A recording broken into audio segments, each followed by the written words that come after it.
ভীষণ বৃষ্টি আর আমি কিন্তু শুরু করলাম এখন চিকেন কষা, কিন্তু একটু ডিফারেন্ট স্টাইলে আছে তৈরি করবো। আজ কিন্তু সাদা তেলেই বানাবো।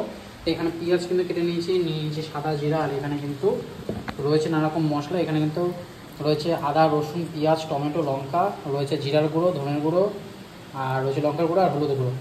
এই কটা মশলা একসাথে আজকে পেস্ট করে নিয়েছি। আজকে কিন্তু আলাদা করে সেপারেটলি দেবো না। যাই হোক, তেলটা একটু গরম হোক। তেলটা একটু গরম হলে কিন্তু এর মধ্যে সাদা জিরার মধ্যে কিন্তু এখন দিয়ে দেবো সাদা জিরে ফোড়ন অল্প করে।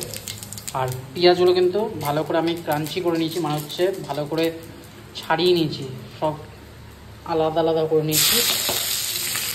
সাদা তেলে এখন দেখলাম পেঁয়াজ হালকা ভেজে আমি কিন্তু এর মধ্যে দিয়ে দেবো সামান্য পরিমাণ চিনি।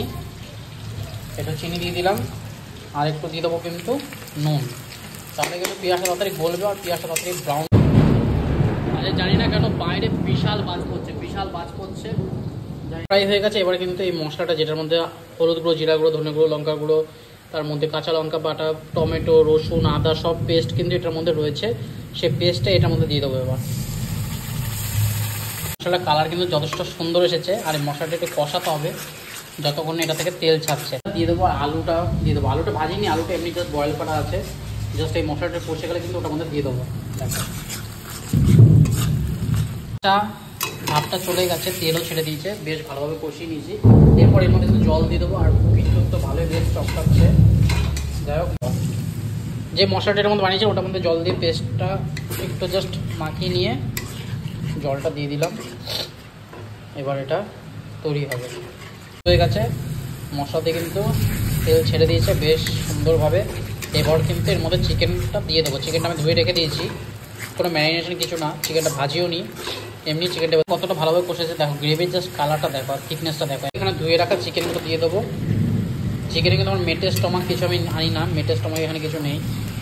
এটা জাস্ট একটু ভালো করে ম্যারিনেশন করে তারপর হালকা আছে এটা ঢাকা দিয়ে কিছুক্ষণ রেখে দিলে ব্যাস মাংস রেডি। আর আমি পরিমাণ মতো নুন দিয়ে দিয়েছি, তোমরা পরিমাণ মতো নিজের মতো নুন দিয়ে দেবে। নুনটা দেওয়ার টাইম হচ্ছে মশলাটা দেওয়ার পরে একটু কষে যাবে, একটু তেল ছাড়বে, তারপরে কিন্তু নুনটা দিয়ে দেওয়া উচিত।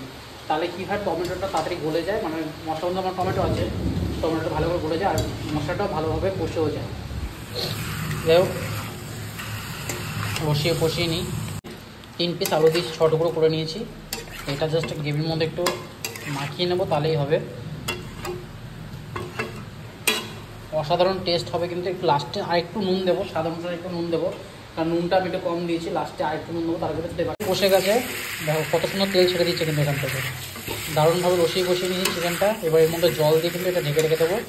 জাস্ট 10 মিনিট ঢেকে রাখলে এটা কিন্তু হয়ে যাবে, কারণ অনেকক্ষণ ধরে কষিয়েছি, প্রায় আধা ঘন্টা কষিয়েছি। আধা ঘন্টার মধ্যে তোমার সাথে অনেকবার লাইভ এসেছি, ইউটিউব ফেসবুকে লাইভ এসে আমি কিন্তু আধা ঘন্টার মধ্যে কাজ কমপ্লিট করে নিচ্ছি। মানে কথাও হয়ে গেছে, কাজও হয়ে গেছে।